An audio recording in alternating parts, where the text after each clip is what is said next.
Hi എല്ലാവർക്കും നമസ്കാരം. ഇന്ന് നമ്മൾ വന്നിട്ടുള്ളത് പാലയ്ക്ക മാലകൾ, അതുപോലെ തന്നെ മാങ്ങ പാലയ്ക്ക മാലകൾ, അതിൻ്റെയൊക്കെ നല്ലൊരു കളക്ഷനുമായിട്ടാണ്. ഇത് തന്നെ ലോങ് നെക്ലേസ് ആയിട്ടും ഷോർട്ട് നെക്ലേസ് ആയിട്ടും ഉള്ളതൊക്കെ കാണിക്കുന്നുണ്ട് കേട്ടോ. നോക്കിക്കോളൂ. ആദ്യം തന്നെ വന്നിട്ടുള്ളത് നമ്മുടെ ഇളക്കത്താലിയൊക്കെ വന്നിട്ടുള്ള പാലയ്ക്ക മാല ചേർന്ന് വരുന്ന ലോങ് നെക്ലേസ് ആണ് വന്നിട്ടുള്ളത്. അടുത്തത് നോക്കുക. അടുത്തത് നമുക്ക് മാങ്ങ പാലയ്ക്ക മാലയാണ് വരുന്നത്. ഇത് ഒരു ബീഡ് മാത്രം സൈഡിൽ വന്നിട്ടുള്ള ഒരെണ്ണമാണ് ഉള്ളത്. ഓക്കെ.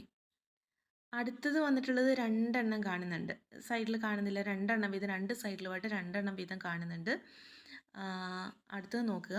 അടുത്തത് മാങ്ങ പാലയ്ക്ക മാലയാണ്. ഡിസൈനിലൊക്കെ കുറച്ച് വ്യത്യാസമേ വരുന്നുള്ളൂ പാലയ്ക്ക മാലയുമായിട്ട്. ഇത് തന്നെ പല ഡിസൈൻസിൽ അവൈലബിൾ ആണ്. നമ്മുടെ കയ്യിൽ സ്റ്റോക്ക് ഉള്ളതാണ് ഞാനിപ്പോൾ കാണിക്കുന്നത്. അടുത്തത് ഇതുപോലെ കറക്റ്റ് പാലയ്ക്ക മാല തന്നെയാണ് വന്നിട്ടുള്ളത്. രണ്ട് സൈഡിലുമായിട്ട് ഓരോ ബീഡ് വരുന്നതാണ്. അടുത്തത് അതുപോലെ തന്നെ പാലയ്ക്ക മാല തന്നെ രണ്ടെണ്ണം വീതം ഉള്ളത് വന്നിരിക്കുന്നു. രണ്ട് സൈഡിലുമായിട്ട് രണ്ടെണ്ണം വീതം. അടുത്തത് ആയപ്പോൾ മൂന്നെണ്ണം വീതമായി രണ്ട് സൈഡിലുമായിട്ട് ഇത് പാലയ്ക്ക മാല തന്നെയാണ് വന്നിട്ടുള്ളത്. അടുത്തത് നോക്കുക. അടുത്തെണ്ണമായപ്പം കുറച്ചും കൂടി ഹെവിയായി നാലെണ്ണം വീതമായി നല്ല സെറ്റ് സാരിയൊക്കെ ഉടുക്കുമ്പോൾ നല്ല രസമായിട്ടുണ്ടാകും. നല്ല ഹെവി ആയിട്ടുള്ള ഒരു ഐറ്റമായിട്ട് മാറിയിട്ടുണ്ട്. ഈ ഒരൊറ്റ ഒരെണ്ണം ഇട്ടാൽ തന്നെ നല്ല രസമായിട്ടുണ്ടാവും. ഇനി നോക്കുക. ആ പാലയ്ക്ക മാലയിൽ ബീഡിൻ്റെ കളറിൽ ചേഞ്ച് ഉണ്ട്. പലരും ഇങ്ങനെ ചോദിക്കാറുണ്ട്. അതുകൊണ്ടാണ് ഈ ഒരു മോഡൽ കൂടി ഞാൻ ഉൾപ്പെടുത്തിയിട്ടുള്ളത്. അടുത്ത ഒരെണ്ണം നമുക്ക് നല്ല ഹെവി ആയിട്ട് ഈ ഒരെണ്ണം ഇട്ടാൽ മതി. നല്ല ഒരു ഓർണമെൻ്റാണിത്. നമുക്ക് പാലയ്ക്ക മാല തന്നെ ഷോർട്ട് നെക്ലേസിൽ ശ്രീകൃഷ്ണൻ്റെ വരുന്നതാണ്.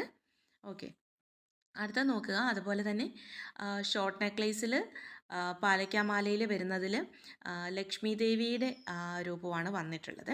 അപ്പോൾ നമ്മുടെ കയ്യിൽ ഇത്രയുമാണ് സ്റ്റോക്ക് അവൈലബിൾ ആയിട്ടുള്ളത്.